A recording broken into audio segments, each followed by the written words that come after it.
besim për që të gjykatë? Ju e keni po dibran disa raste do thotë gjyqtarët e kësaj gjykate ja kanë marrë tonën prokurorisë.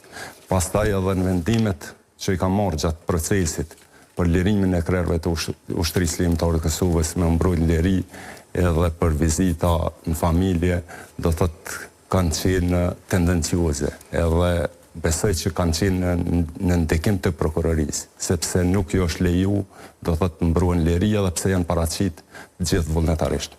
Pra, gjatë rrugtimit të këtij procesi kemi po shumë skandale. Edhe derisa kemi po skandale të ndryshme, për neve në ka humbur besimi, edhe qytetarët, sepse unë po kam komunikime me qytetarët çdo ditë më tepër po binden se kjo gjykatë është kriminale dhe është e padrejtë dhe po mundohet në forma të ndryshme do të thotë me dëmtoj imazhin e Kosovës së luftës ligjore. Zopi, a qëndron ky argumenti që e thonë pra në këtë sens e thotë edhe zonja Trëndafillova, por edhe shumë kush se protestat e fundit pra kanë ndikuar që të paktën dy prej të akuzuarve atje të mos lirohen mbrojtjen e liri.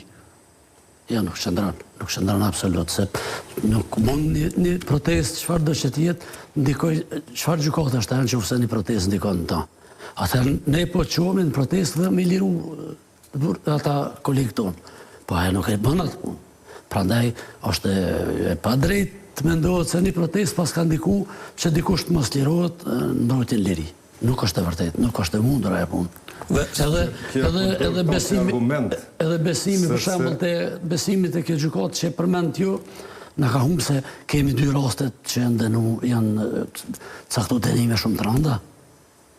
Zotin Mustafa dhe Shala.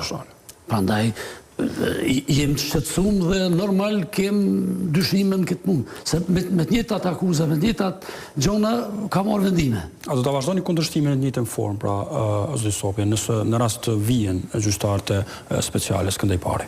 Se këto prokuroristë edhe vijnë po se merr vesh kur vjen, po kjo gjyqtarë blen njofton kanë herë. Jo, pa në start ka thonë, ka treguar që do të jetë jo transparente, se do të mbledh disa gazetarë dhe t'ju thotë çka don ajo.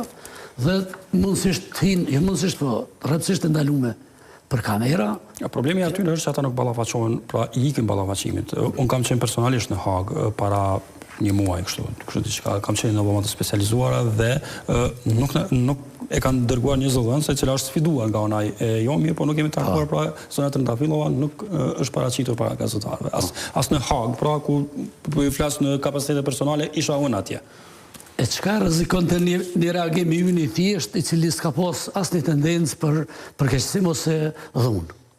Vetëm reagim spontan i veteranëve të luftës, shkoku i padrejtësive që bëhet aty në Hagë, edhe për lirim, për shembull për vdekjet të familjarëve, edhe për për mbrojtjen e liri, deklaratat e dëshmitarëve të prokurorisë kanë mbaruar, ata nuk pengojnë asnjë dëshmitar më.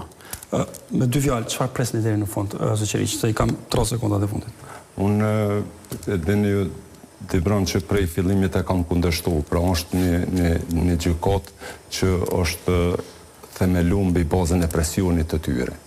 Edhe duke po të thotë rrugtimin e saj, skandalet e saj, vonesat në gjykim, unë pak pres nga kjo gjykatë, por nëse ka vetëm pak drejtësi, vetëm shumë pak, unë besoj fuqishëm në pafajësinë e krerëve të ushtrisë ligjore të Kosovës.